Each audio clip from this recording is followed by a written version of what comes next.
6월 20일 화요일 새벽 기도회를 시작하겠습니다. 사도신경을 고백하시고 찬송가 185장을 부르신 후에 하나님의 말씀을 함께 나누겠습니다. 오늘 하나님께서 저희에게 주신 말씀은 사도행전 2장 1절부터 13절까지의 말씀입니다. 오순절 날이 이미 이름에 그들이 다 같이 한 곳에 모였더니 호련히 하늘로부터 급하고 강한 바람 같은 소리가 있어 그들이 앉은 온 집에 가득하며 마치 불의 혀처럼 갈라지는 것들이 그에게서 보여 각 사람 위에서 하나씩 임하여 있더니 그들이 다 성령의 충만함을 받고 성령이 말하게 하심을 따라 다른 언어들로 말하기를 시작하니라. 그때에 경건한 유대인들이 천하 각국으로부터 와서 예루살렘에 머물러 있더니 이 소리가 나매 큰 무리가 모여 각각 자기의 방언으로 제자들이 말하는 것을 듣고 소동하여 다 놀라 신기하게 여겨 이르되 보라, 이 말하는 사람들이 다 갈릴리 사람이 아니냐. 우리가 우리 각 사람이 난 곳 방언으로 듣게 되는 것이 어찌 됨이냐. 우리는 바데인과 메데인과 엘람인과 또 메소포다미아, 유대와 갑바도기아, 본도와 아시아, 부르기아와 밤빌리아, 애굽과 및 구레네에 가까운 리비아 여러 지방에 사는 사람들과 로마로부터 온 나그네 곧 유대인과 유대교에 들어온 사람들과 그레데인과 아라비아인들이라. 우리가 다 우리의 각 언어로 하나님의 큰일 말함을 듣는도다 하고 다 놀라며 당황하여 서로 이르되 이 어찌 된 일이냐 하며 또 어떤 이들은 조롱하여 이르되 그들이 세술에 취하였다 하더라. 아멘. 지난 주일부터 사도행전 말씀을 나누기 시작했습니다. 주일과 월요일 본문이었던 1장은 우리가 나누지를 못했고요. 오늘은 2장 말씀부터 우리 나누도록 하겠습니다.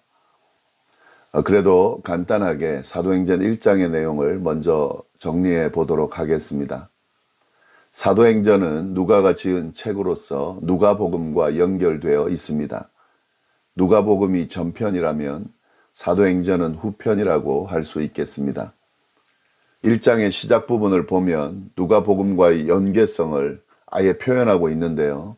1장 1절 2절 말씀을 보시면 데오빌로여, 내가 먼저 쓴 글에는 무릇 예수께서 행하시며 가르치시기를 시작하신부터 그가 택하신 사도들에게 성령으로 명하시고 승천하신 날까지의 일을 기록하였노라, 이렇게 되어 있습니다.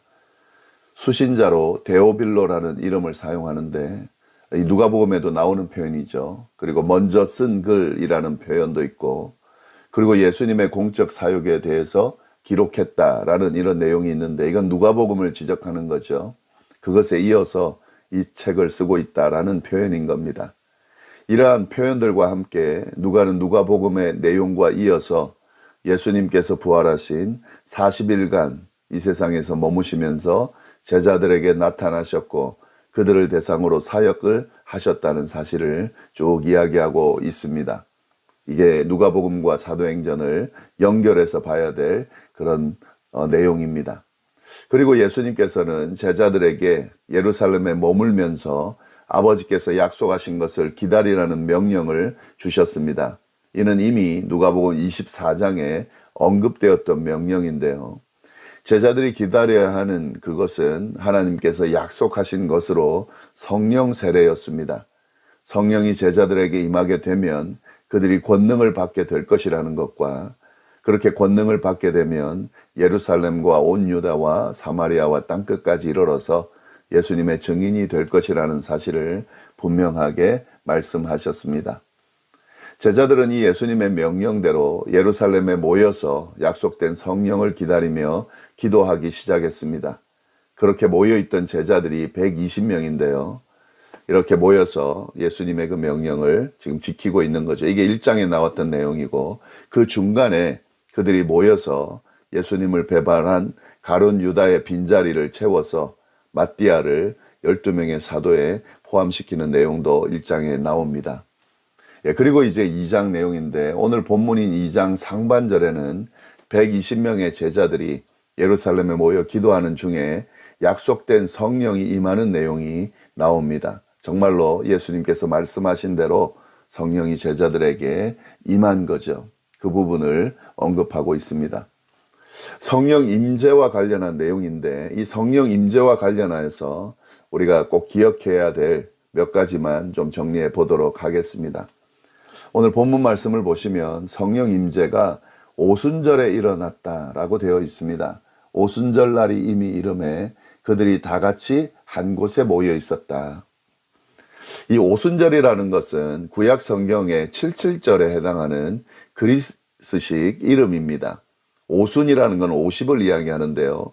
6월절 후에 7주간이 지나고 첫날을 뜻하는 의미입니다.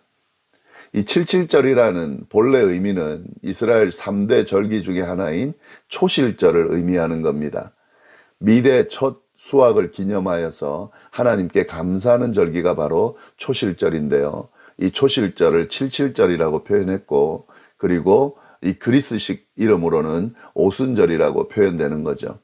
그래서 초실절, 77절, 오순절, 이 절기들은 다 같은 날입니다. 같은 절기를 의미하는 것입니다. 좀 기억하시면 좋겠고요. 이 절기인 오순절에 성령께서 제자들에게 임하셨다 하는 거죠. 그래서 오순절 성령 강림이라는 표현을 사용하는 이유가 여기에 있는 겁니다. 오순절에 성령이 임재했다라고 하는 것은 어떤 의미가 있을까요? 이 오순절은 이스라엘 3대 절기 중 하나라고 그랬죠. 이 3대 절기라는 말은 유대인들이 예루살렘 성전을 찾아서 하나님께 직접 제사를 드려야 하는 절기였습니다. 여기서 유대인이라 함은 원래 유대인들도 있고 유대교로 개종한 사람들도 의미하는 건데요. 각 지역에 예루살렘뿐만 아니라 각 지역, 이스라엘을 넘어서서 각 지역에 흩어져 있던 유대인들은 이러한 절기가 되면 예루살렘으로 모입니다. 그래서 거기서 직접 제사를 드리면서 하나님 앞에 얼굴을 보여드리는데요. 이런 날에 성령이 임재했다 하는 거죠. 이 말은 뭐냐면 성령 임재 사건이 아주 은밀한 곳에서 예수님의 제자들만 모여 있을 때에 경험하고 알 정도로 일어난 사건이 아니라는 것을 드러내는 겁니다. 많은 사람들이 모여 있는 곳에서 공개적으로 일어난 사건이라는 것을 드러내는 거죠.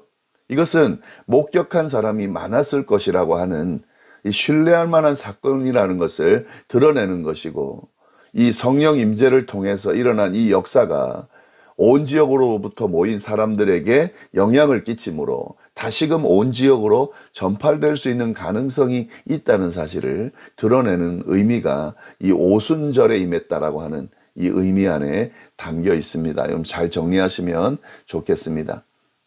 그리고 성령이 임재하는 모습이 어떤가도 우리가 좀 주목할 필요가 있는데요. 2절, 3절 말씀입니다. 호련히 하늘로부터 급하고 강한 바람 같은 소리가 있어 그들이 앉은 온 집에 가득하며 마치 불의 혀처럼 갈라지는 것들이 그들에게 보여 각 사람 위에 하나씩 임하여 있더니. 네, 성령 임재하는 모습이죠. 하늘로부터 임한 성령은 급하고 강한 바람과 그 소리로 임했다. 불의 혀처럼 갈라지는 불꽃으로 임했다. 왜 이렇게 돼 있죠? 성령은 하늘로부터 임했다라는 것부터 이 성령이 가지고 있는 정체성을 분명하게 드러내고 있는 겁니다.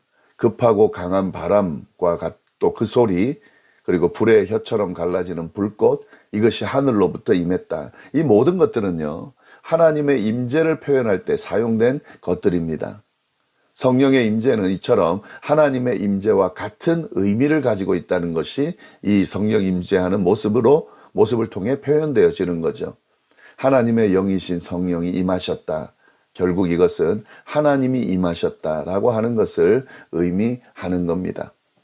여기서 우리가 중요한 것은 뭐냐면 성령이 제자들이 모여있는 공간에 가득 임했다라는 표현도 나오고, 그리고 각 사람 위에 임했다라는 표현도 같이 나온다는 것을 우리가 주목할 필요가 있습니다.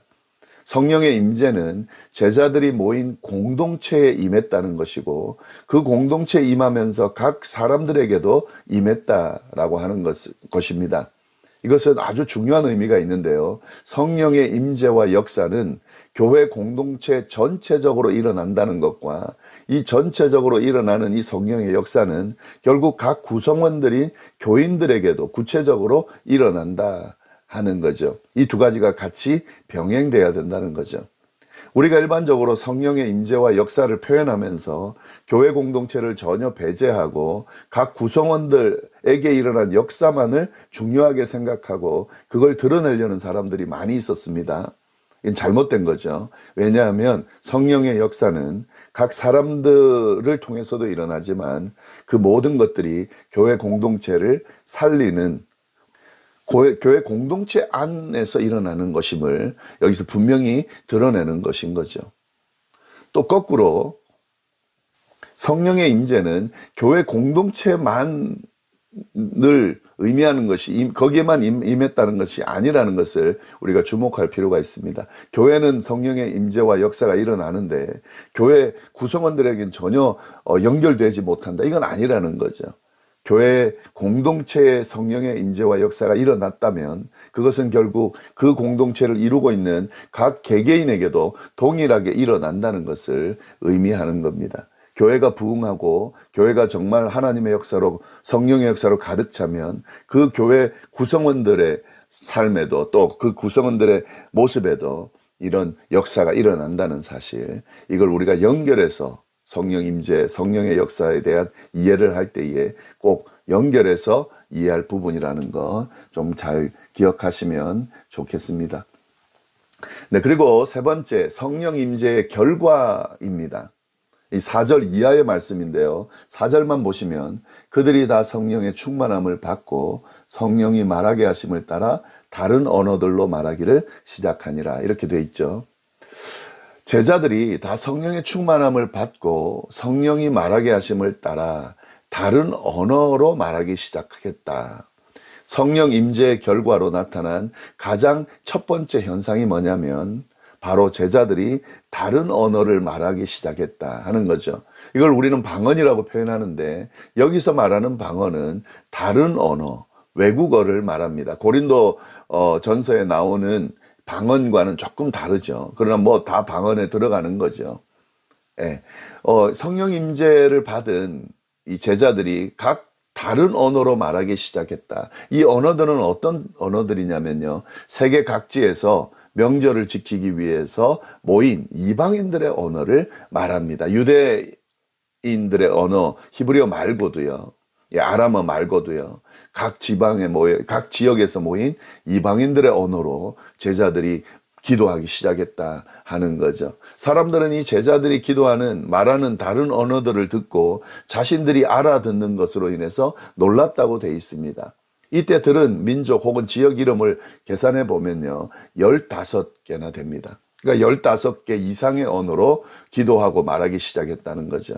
이것이 바로 성령 임재의 결과 중에 가장 첫 번째로 나타나는 현상입니다. 이런 역사는 뭘 의미하는 걸까요? 수많은 지역에서 온 이방인들과 유대인들이 이 경험을 통해서 어떤 결과가 나타나겠습니까? 복음을 접하게 되고 성령의 역사를 그들의 언어로 경험하게 됐다라고 하는 것을 의미하는 거죠.